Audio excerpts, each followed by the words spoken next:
What do a millennial and a pastor from Gen X have in common? Not much, but they love the Lord and they love life. Join us as Justin and Sam look at the lighter side of Bible, church, and life with Making Light of It. All right, welcome back to Making Light of It, brought to you by the letter number 9. Nueve. Nueve in Spanish. Do you know what 9 stands for in German? No. You don't. I'm sorry to say it. So, actually, the word 9 in German means no. It's almost like it was like on the tip of my tongue. You were close. Maybe you might have had it figured out over time. Could give me grace. So I took 2 years of German in high school. Sorry for you. And I honestly believe my guidance counselor lied to me, told me I needed 2 years of a foreign language to move on to college. And then I had a conversation with my parents. I'm not going to say they lied to me, but they might have told me a story that part of my heritage is German. Okay. So I'm thinking, all right, well, I'll connect with my heritage and take German. Ruined my GPA. I got solid C's, C minuses. Yeah. And I think she passed me the first year thinking I wouldn't come back. Right. Joke's on you, jokes on Fräulein. I came back, got another solid C, C minus. Hey, at least you were consistent with it. It was the only classes I got to take with my brother in high school, though. So he was a year behind me. Had to take Those are advantage the of ones that. that aren't necessarily grade-oriented. Yeah. So it was cool. We have a couple great memories. We did a commercial. I remember specifically at that time, what was really big was Ricola. Do you know Ricola? Exactly. Yeah. So I did a whole thing, and so I still remember this line, and my brother will be the only person to laugh at this. Der Hund sagt Ricola. Yeah, I'm the whole lost. class let out. It was hilarious. You had to be there. Had to be there. Unfortunately, everyone here listening was not there. So, yes, 9 is no in Did you German. feel more German after taking those courses, or because you got C's and didn't do No, too I felt great? lesser. You kind of felt, yeah. I felt Because lesser. I shouldn't call myself partially German if that's the case, no? Or No, definitely not. 9. 9. I'm still It doesn't going with work the out. Spanish, even though I can't. Yeah, so Fully now speak you're Puerto Rican. Did you take Spanish classes in school? Of course, How was yeah. that experience? It wasn't the greatest. I spoke predominantly English all throughout my life. At Right. home, I was English. I only got a little Spanish when I went to that side of the family, and even then, it was like, I'm not going to pick up on that. Just, I'll pick up on little things here and there. Even to this day, I piece things together. I'd I'm not imagine fully there. Spanish in school is completely different than just Spanish. It's proper. In real and life. They do the proper. Like, it's not even Google Translate Spanish. It's like the proper textbook You're saying Spanish. Google Translate Spanish is not proper? No, because there's differences in it. When Just when we did class, just because. Yeah, You heard that explanation right, Rob? It's like, just because. When we did class, we were instructed specifically not to use that. Only just because it's a cheat sheet, I guess you could say, yeah. but because it wasn't textbook. It wasn't exactly what they would be teaching. Listen. Even in the culture, they use more slang than they do anything. Well, so. that goes everywhere. Like, know? imagine maybe my grandkids will have a spelling test and have to spell Riz. It will probably happen Down at the some road. point, yes. Oh, my goodness. Can you use it in a definition, please? Use it. Grandma, Riz, Grandpa up. I hope that's appropriate. I really have no idea. I've just heard it out there, and we're good to go on that. That's plenty. I think we need to put some Bible in our souls right now. That's Yes, kinda how we I'm need it. We feeling. need it. This has been you ever have one of those days? Oh, all the time. Yeah, today was definitely one of those days running around. If you zoom in on YouTube, I'm sweating. You got Like this some is spots there this for is just sure. a day. I got So sunshine and coffee. we're in a very unique situation, where we're recording in a time frame where I'm also preaching at church. Yeah. So some of this may sound familiar to individuals who have heard the messages and heard the sermons and stuff like that. But hey, I'm in it. Let's talk about run it. with it. Let's talk about the great battle, David v Goliath. Ooh, yes. And, Giant and little guy. It's one of those, it's one of those epic stories that if anyone spent any time in Sunday school, they know about it. Yep, should. And actually, most sports fans, if you are into sports, probably know something about David versus Goliath, and may not actually know David versus Goliath. Yeah. So the connotation is that David is a small, weak little guy who defeats the improbable or the big, immovable, undefeated giant. Yeah. And there's some truth to that, but we'll talk about it a little bit. I don't think David was as small and as weak as the perception is. So I want to share with you some sports facts. I did use these in my sermon, so those that heard it, it'll sound familiar. Have you heard of the Miracle on Ice? Vaguely. Okay, Vaguely. so it was 1980, a little before your time, a little bit. little before Mayor Rob's time. Just a little I was bit. still in diapers at this time, Okay. and it was hockey, so I definitely know I wasn't paying any attention to Yeah. it. But 1980 is called the Miracle on Ice. That's when the U.S. hockey team, which was made of a bunch of amateurs and college kids, went up against the Soviet Union hockey, and they had won the previous 4 gold medals. So they're like on this streak. Right. It is just somehow. So this is the game before the finals, and the U.S. actually ends up winning it 4-3, and then they go on to win the gold medal. And it's known as the Miracle on Ice, the improbable They shouldn't have won. victory. Exactly. Yeah, the odds were against them. There's a movie out there appropriately titled The Miracle on Miracle Ice. on Ice. So if Interesting. you want a Ooh, that one. theatrical version of that, watch the movie. I'm sure it's Interesting. great. Never seen it. All right, and then one of the biggest David versus Goliath kind of battles in sports history came February 11th, 1990. Do you remember that one? No, I wasn't born yet. 5 years out. So I was old enough to hear about this. I do remember hearing about this. 1990, I think I'm in junior high around that time.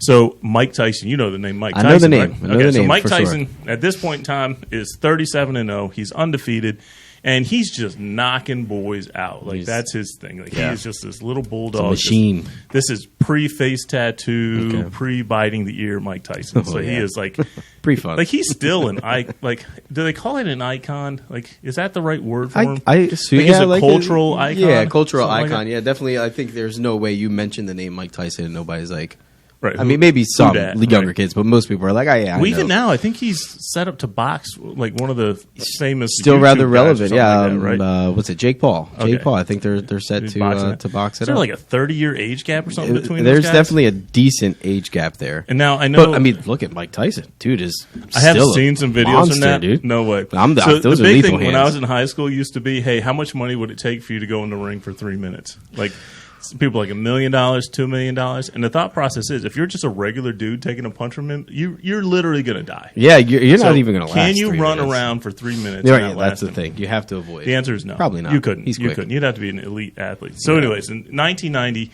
he's undefeated, 37-0, just knocked out his last 9 opponents. In comes this guy by the name of Buster Douglas. Buster. Great boxing name. Yeah, by the way. leave it to a guy named Great Buster. boxing. Also the I'm gonna name get you, of Buster. my dog. When we do call him True. by his name. Buster boy. Buster is every bit of Buster in my house. So Buster Douglas is a 42-1 underdog. I don't know odds. Do you know odds? I don't do. The odds are, odds.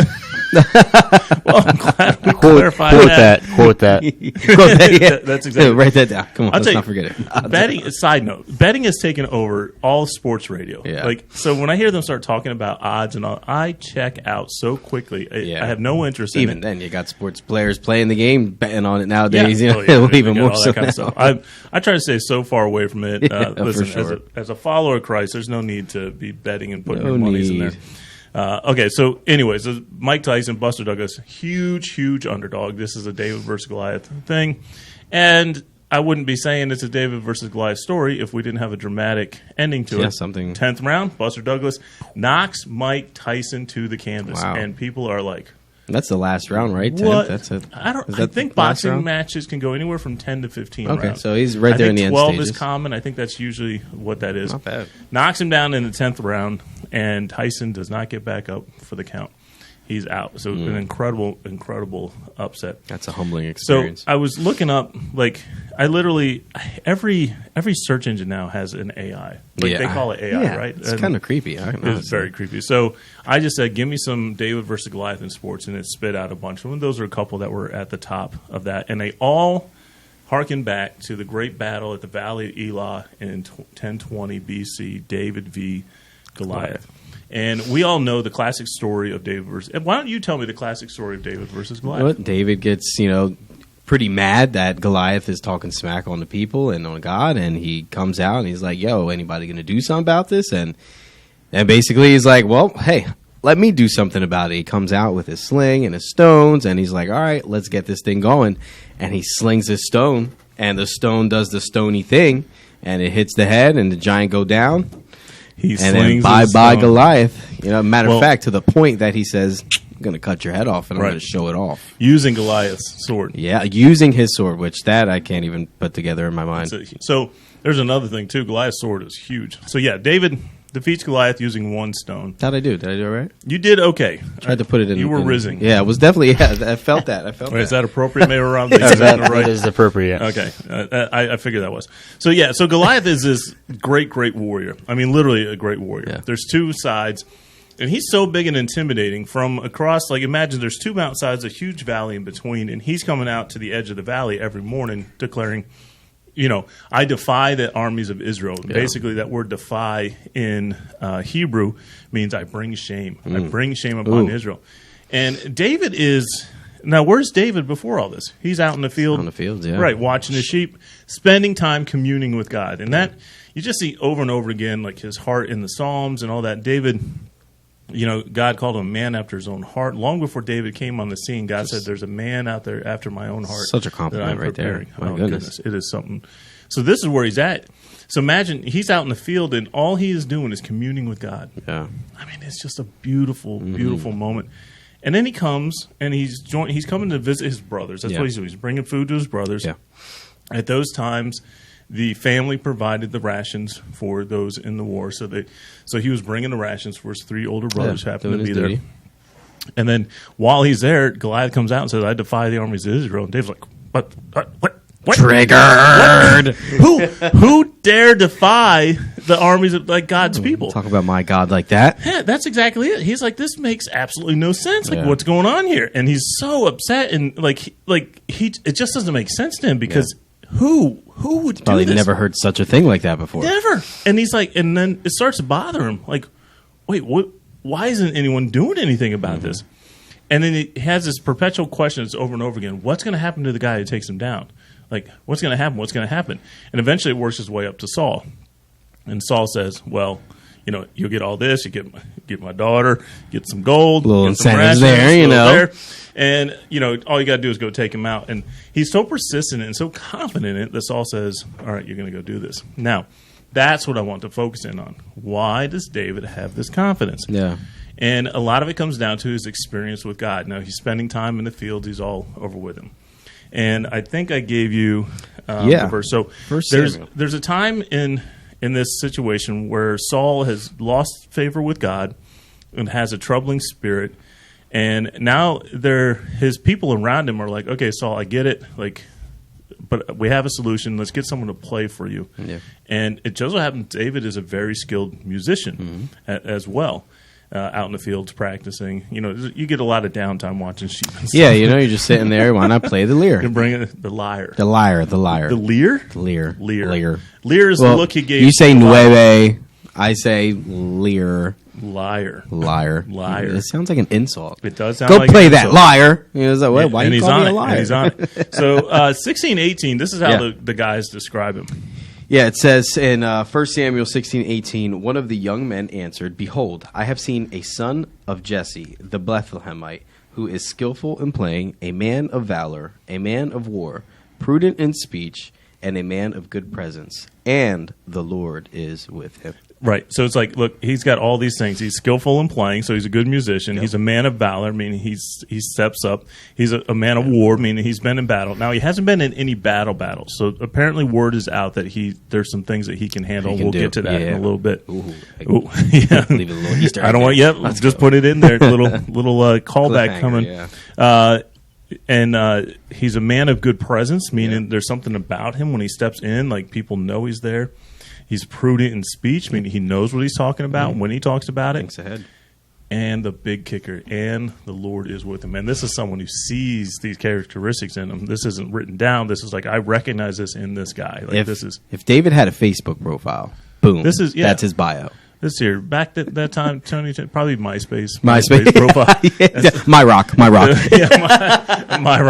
rock platform. He's got his top 4 or his top 5. So this is the David. This is the man that's coming out here. Yeah, it doesn't sound to me like some weak little heck of a man, right? And he's just a teenage boy at this point in time. Yeah. We don't know, anywhere between 15 and 18 years old. Yeah. It's kind of the general consensus that the theologians give him. But then He gets before Saul, and this is his declaration. This is how David knows he's going to be able to defeat the Goliath. And it's in 1 Samuel 17:34. 34 through 37, it says, "But David said to Saul, 'Your servant used to keep sheep for his father, and where there came a lion or a bear and took a lamb from the flock, I went after him and struck him and delivered it out of his mouth. And if he rose against me, I caught him by his beard and struck him and killed him. Your servant has struck down both lions and bears, and this uncircumcised Philistine shall be like one of them, for he has defied the armies of the living God.' And David said, 'The Lord who delivered me from the paw of the lion and from the paw of the bear will deliver me from the hand of this Philistine.'" And Saul said, And "Go, Saul said to let David, the Lord be with you." Go and let the Lord be So with you. when we look at verse 35, this is how David has the confidence. He said, "Look, I'm watching my sheep. Bears come, lions come, they take my sheep. I don't just let them wander off with it. I go after them." And here's my assumption. I think it's a fair assumption. I think it's a safe assumption. David's proficient in the slingshot. He's got time to practice out there. And if you look at the statistics, now it's not one of those slingshots where you pull back and fire away. It's one of those swinging around, almost like you're doing a discus. I forgot. Like, I'm making the hand motions. You're listening in your car. I'm making the hand motions of doing it, and I'm doing the sound effect, so you know exactly what I'm talking about. Yeah, there's one of those long strings with a pocket at the end of it. So he's got this going for him. So my assumption, let's say a bear grabs it, runs away, takes that slingshot, hits the bear, and slows him down, incapacitates him, injures him, whatever it may be. David catches up, is able to save his sheep. And then he says, "If that bear dare turn against me, if it survives, I grabbed him by his beard and beat him to death." That's what he said. Like, that is so unreal. Like, he may still have the shepherd's staff in his hands and just pounding on him, but that is an unreal bravado. That's unreal, like, courage that he got because he knew the Lord was with him. Yeah. It's such an amazing... And there's so many different ways he could have worded that. I could have done it, or I tried to do it, and said, I attempt to, I'll hit him with another stone. This is exactly what he did. I grabbed him and I did that. And he looked at Goliath exactly the same way he looked at the bear. I'm going to hit him with this slingshot, then I'm going to grab him by his beard, and I'm going to beat him to a pulp. Yeah, and that's how he anticipated defeating him. He will be as one of these animals. Yeah, this is saying in verse 36, this uncircumcised Philistine shall be like one of them. I'm going to make you a product of my work. And when I talked about it in the sermon, I also said he had this unreal confidence because, like, a few chapters earlier, David is anointed as king. Yeah. That we're now in chapter 17. We're a few years later. What is he not? Not king. He's not king. Yeah. But God said he's going to be king. He has so much confidence in God, he knows that nothing's going to keep him from being king. So it's like immortality. And how tough is that? Is knowing that you're going to get this, that you have this blessing, and you're waiting on this blessing. And it's like, all right, using it. Hey God, just checking in on this. Yeah, using it without even having it yet. You know what I mean? Like he's going to be king, and he's doing king-like things. And if you keep following in David's story, he becomes this great warrior leading the battles. Yeah. Comes back from one of the battles, and this is the tipping point of the relationship between he and Saul. And the ladies, I'm actually going to preach on this part too, is the ladies are singing, Saul killed his thousands, but David is 10,000s. Yeah. It's like, wait a minute. Saul's like, he got more enough than me? is Yeah, we're going to take care of this fella. Even the ladies are singing more for him. Come on now. I'm Solomon, don't you know? He's done. So David is not some young, inexperienced kid going out against this giant. He's got experience, and he has the Lord. Yeah. And when we put it in sports references, too often they miss that there's a greater element to David that cannot be equated with anything. Because David plus God was far bigger than that giant. Yeah. And when we look at it in our own personal lives, and like, I'm not one of those guys that'd be like, well, the giant in your life is your job, is this or that. But life is a giant that we have to face every single day. But facing it alone is no bueno. Yeah, it's not going to be great. But with God, like, it can be. And only after, like, walking through different things. Like, David knew he could take Goliath because he took a lion. He took a bear. He knew he could face against Goliath because he had those experiences. And every step in our walk with Christ will give us more and more experience walking with Him. Yeah. That this difficult situation, if we walk through God with that, the next difficulter situation, we'll be able to do the same thing because God is there with us. Rest on His promises. Yeah, that's exactly it. It's the same thing where it doesn't mean that the bear is not going to come up. He still had to face the bear. He still had to face the lion. The challenges are going to come, but how you walk through it. If you walk through it with God, you'll be set. Point. It's golden. There's the other point of story. We're about to go into a numbers game, so I'm going to share a number with you. If I say David and Goliath and the number 5. Yeah, I would say stones. Okay, the 5 smooth stones, right? Smooth stones. So there's a couple different thought processes out there. You talk to any theologian, any readings, they say Goliath had 4 brothers. Okay. And David was counting the stones, 1, 2 giants, 3 giants, 4 giants, 5 giants. I might have to take care of his brothers too. Like the brothers might come after me. It might have to get them. They might try and jump me, and then the Israelites behind me ain't gonna do nothing. And I was kind of bouncing this idea off of Pastor Sal every now and then to get to talk through these things and kind of get a feel for it. And Pastor Sal was like, "Well, yeah, that could be true. It could be true. We're not sure about it." He goes, "But if you're going into battle, would you rather have 1 bullet or 5 bullets?"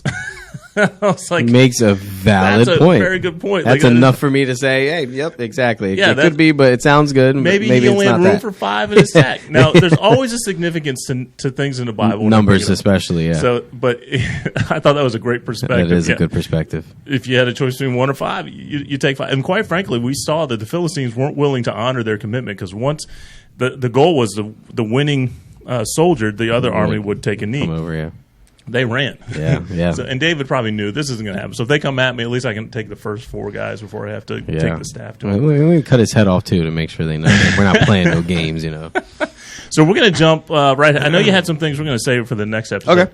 We're going to jump right to it. Mayor Rob, we're going to play a little numbers game. So Mayor Rob's got a couple questions for us he's going to put out there, and we have to come up. I haven't seen these questions before. Justin hasn't seen them. Mayor Rob's seen them. They're all numbers-based questions, and we need to try to guess the number as close as we can without going over. I don't like numbers.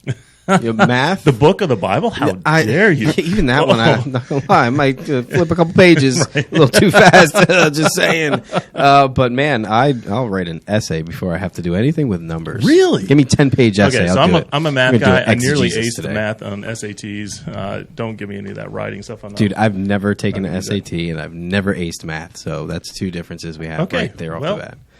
That's more than we need to know. I've never done. Teacher told me I'd never have a calculator everywhere I go, but boy, was that a joke! Right? How about that? Never really. We're in a whole different day and age. So Mayor Rob's going to give us a question. We're going to guess a number closest to without going over. This is Price is Right rules. Yes. This is a game I stole directly from one of my favorite podcasts called. Excuse me, I'm going to cough a little bit. Called The Wally Show. Wally. So love that. That's a great. If you get a chance to listen to that. Okay, Mayor Rob, let's hit us up with that first question. First question off, we have: in what year was the internet open to the public? That's a good to the public. That's a good distinction. I'm trying to. I feel like I saw this recently. Who was it that said was it not Bill Gates? It was was that politician back in the day? He said he started it. That politician back in the day. So I'm writing down my number. You're writing down. Yeah, I'm gonna say okay. No, don't say. You got to write it down. Not gonna say. I'm gonna write it. I'm gonna. So I'm saying 1984. For some reason, that's jumping out at me. Yeah, I had 90. What'd you write? 1990. 1990. What is it, Mayor Rob? The answer is 1993. Oh, 93. I was close. Okay, I'll take it. Wow, 93. That feels. I'm 95. That feels late, even for a 95 kid. Even for the internet. I guess public versus being used. I know it was in the 80s. The internet was being used like in colleges. Yeah, like big corporations or something. Maybe not big corporations, but like military and stuff. Okay, like that. gotcha. All right, that's one for you. To the public. All right, give me an easier one. All right, here we go. What is the world record for the most push-ups in 1 hour? World record. Most push-ups 1 hour. Holy cow. Let's see here. How many push-ups? Somebody out there is a freak. So when you watch these things, they're like... Yeah, it depends the speed that they're going. Like how far down. They're probably pushing them out quick. This thing out. 60 minutes, 1 hour. I'm going to go... all right, there we go. I wrote my number down. What'd you put? 123. 123. 123? 123. Yeah. I might have gone over. I said 950. That is quite a bit. I wouldn't be. I mean, I would be So, surprised, but wouldn't be surprised. I know I can do 123 in an hour. Okay. In an hour. So if you can, how about even record somebody is- even better than you? Yeah. I mean, no offense. If there is better than you. So I might have gone way high, but I'm trying to like be real with this game and not play. What's Both of you guys are off by a lot. really? Wow. What's the record? The record is 2,806. 2,806. 806. Holy cow! Yeah. So I would wanna like to see see a those- video of this. I want to see that. I want to see the dude's arms. yeah, My If you can guess do is he's 2,000 gonna in be an big. hour, My you- guess is he's not big because the bigger guys push-ups are a lot harder. You're pushing up more weight Okay. on that, so it's got to be someone who's muscular but smaller. small. Well, yeah, that's what I want to see. I want to see his muscles. I wanna- As a small guy. that was Okay. Now, yeah, his arms. move on. his We're arm moving on. muscles. We're moving on. All right. Next one up. How fast is the world's fastest roller coaster? Fast as the world's fast. Ooh, what So was is that the- like King to Ka? Don't we have the King to Ka here? Is that the highest though, or fastest? Well, there's something about it because it's going real fast. Because they shoot you straight up right. there. Wow, I'm writing down the number that just came What to is mind. I don't even know what an average. We're speed talking in is. miles per hour, right? Okay. Feet per second. Yeah, don't even give me that. I'm doing mile per hour Centimeters. We'll go regardless. European on this. Oh, okay, let's do Kilometers. All right. So you wrote yours down. I wrote 120 miles per hour. I did 327 miles per hour. 327. I think know. that's like breaking a sound barrier. What's a sound barrier? We got to don't figure know. that out. What's What the is number, a Mayor Rob? The fastest roller coaster in the world is the Formula Rossa in Abu Dhabi, and it is 149.1. 149.1. All right, so I wasn't too Yeah, I far. was way off. over. Say that name again. Like that was beautiful. See how we Yeah, do rolled it that? again. Yeah, do let's The hear it. Formula Rossa. Rosa, look at you rolling your Yeah, R's. that's great. Go ahead, Mayor Rob. you Get the get- Italian Get in that there. euro. 149 miles per hour Euro. wind in your face. You've been rolling everything. Oh my through here. goodness. All right, so Oh, man. I have you 2-1 on that one. You were only double what the ride actually was. Speed of sound, by the way, is 767 miles Oh, per okay. hour. Yeah, What's the this guy. speed of? Light. No, I guess sonic. That's where we get the sonic boom when they break the speed of sound. Speed of- yeah. 700 what for? 767 miles per hour. That would have been a great Shout out numbers to question. Took AI. that one off. Yeah, off the right? board. Yeah, oh, yeah. I hope that's not in your All the book. credit goes Shout out to AI. No Allen Iverson. Right? Like, isn't it weird? Like everything's going AI now. Yeah, You it's Google goes straight automatic, to AI. That is weird. And they try to give you answers like that's not what I want. AI. Leave me alone. All right, I'm leading All right. 2-1. Let's. We got 2 more for me. 2 more. Let's see if you can catch up. Now, if you get exactly on, we'll double your points. Okay, I'll do it. I agree. Yeah. Thank you for your Thank you, Mayor second. Rob. Yeah. I have to Thank have you. some Great. kind You of have been officially endorsed by Mayor Rob. some kind of input. How many Mayor Rob and I approve this message. how many stitches does a baseball have? Oh, great question. So we're both. Well, you're a baseball guy. Yeah, I shouldn't. Are you theoretically? So you just made this motion. You looked off into the distance and you started tapping with your pen. You're rolling that baseball in your hand, aren't you? Tapping each one of the stitches, trying to count. I've definitely heard this answer. I have heard this before in number my life. before in my lifetime, but there is no way. I'm I'd so save far room removed. for it. Yeah. So this is where I got to play the game a little bit. I gotta. I feel like I might be a little short. All right, you're the baseball guy. What's your number? I'm gonna go 99. 99 Yeah, stitches on. It's not on. 99 stitches on the baseball. 99 there we stitches go. on the baseball. Take one down, and the whole thing unravels. When And I then you hit got it. a ball of yarn in the middle of the baseball. And then you unroll the yarn, and then you get the rubber in the middle. Then it's very Da-da-da-da. sticky. It's all over your hands, and you don't know what to do anymore. And your mom yells at you for playing with it because she just bought it, and you weren't supposed to do that to it, but you were curious, so you did it And anyway. now you throw it off in the distance. Yeah, never to see it again. I have played baseball to the point where the ball starts to come apart, and all you want to do is hit it and watch it just Yeah. explode up. It's like a big. Isn't there a movie out there where like a kid hits it or something like that, and it just blows the skin off the ball? I wouldn't doubt it. All right. Well, I'm Can't going to confirm. work that out. Let's ask AI. You said 99. I Yeah. said 579. Oh, wow, I'm off. I could be. The answer a little is high. 216. Okay, 216. 216. All right, so you were closer, and I was way over. That puts us in a tie for the very last question for our very first numbers game. Why did I say 579? I was going to do 134 at first, but I'm like, I feel like it could be lower. I knew 99 was really low. Yeah, but 99 is low. 579 was a little high. Last but not least, for you music guys, I don't know if Uh-oh. you do music, but how many instruments could Prince play? Prince. Okay. Wow. So, lead guitar, backup guitar. Are those instruments? They separate instruments. Bass guitar. Now, does the one that has the two... the guitar and like the piano at the same time? Oh, the keytar. The keytar. There you go. That's Yes, all. Does that counts as one? But he can also play the piano, right? So that's got to count as another one. Oh my goodness. So wow. Okay. And then you make a good point. Guitar to bass and... This is a great final question because you're really going through the instruments. You have to think he plays the drum, he plays the guitar, the bass, the piano. Like he probably plays the ukulele if he plays the right. So if you play one string, you can play all strings. And then you got bass. And then you got He might have not played on live, but yeah. Probably plays the flute. He probably plays the flute. I'm just gonna how many instruments are there? Yeah, so every instrument that there is, he probably can play half personal of them. experience. My son is a brass instrument player. And because he learned on one, two, three, there's at least 5 I've seen him play recently. That's sick. Because once you figure it out, and not just like make sounds, like play. Right. Just the last Memorial Day, he's playing taps on the trumpet, and he literally got the trumpet 2 days before. Wow. So once you're proficient in one, it can translate over relatively transfers easy. to other instruments. All right, I wrote my number down. Write your number down. I said 24 different instruments. I got 18. 18. Okay, so we're right there. We're kind of close. What's the who took it?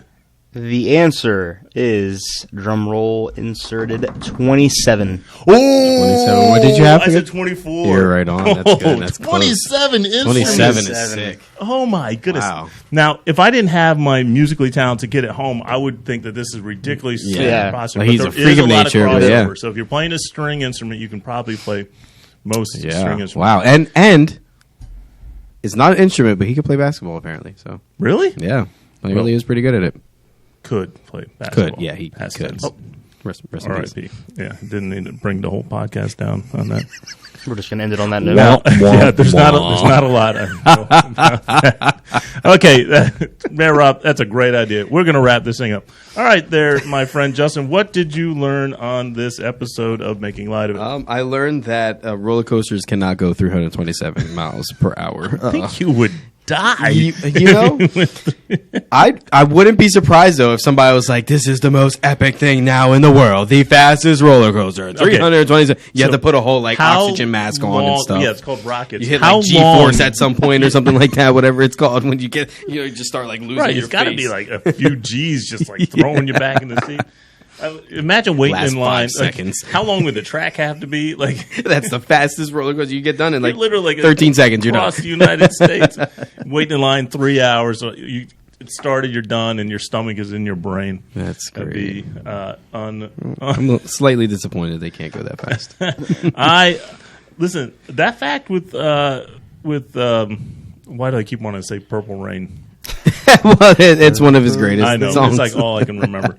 27 instruments is really, really impressive. For sure. And there's no way around it. And I guess that's enough for Making Light of episode 9 in German. 9. Do we have any more to talk about? 9. 9. 9. That's it. 9. I'm Sam. I'm Justin. God bless. Thanks for listening to another episode of Making Light of It. Please connect with us on Instagram and Facebook. You can find the links in the description of this episode. We would love to hear from you. Please feel free to email us at makinglightofitpod@gmail.com. And remember to like, share, or subscribe so you'll be notified when the next podcast is uploaded. Thank you, and as always, God bless.